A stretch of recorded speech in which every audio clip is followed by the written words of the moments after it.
Depuis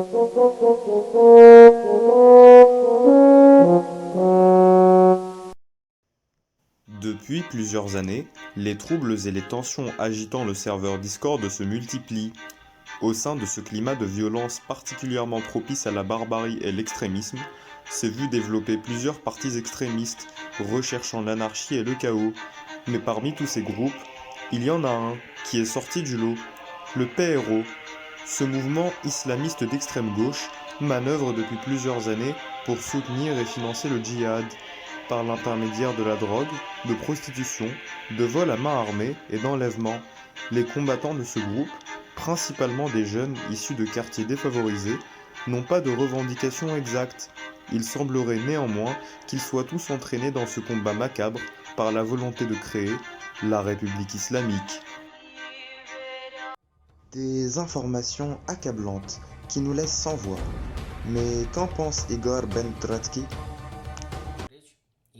Aujourd'hui, grâce aux chiffres de l'INSEE, on sait que 400% des crimes commis sur le serveur proviennent de membres actifs du PRO.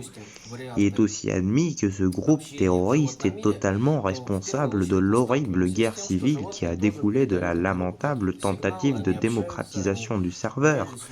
En effet, si nous comparons la situation avant la création du groupe à après sa création, nous voyons bien que le niveau d'exaction et d'abus de pouvoir a presque triplé en 2 ans et que la voix du peuple n'a fait que baisser.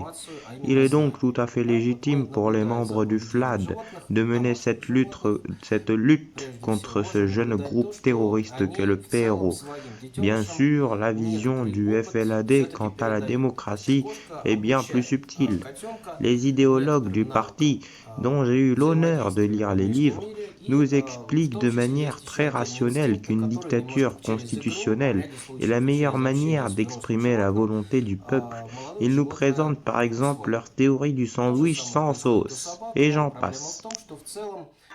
Des révélations choc qui nous en disent beaucoup sur la brutalité dont peut faire usage le PRO. Mais que cherchent-ils? Quelle est leur structure, leur stratégie? Nous verrons cela dans le prochain épisode de FLAD, Histoire d'un combat.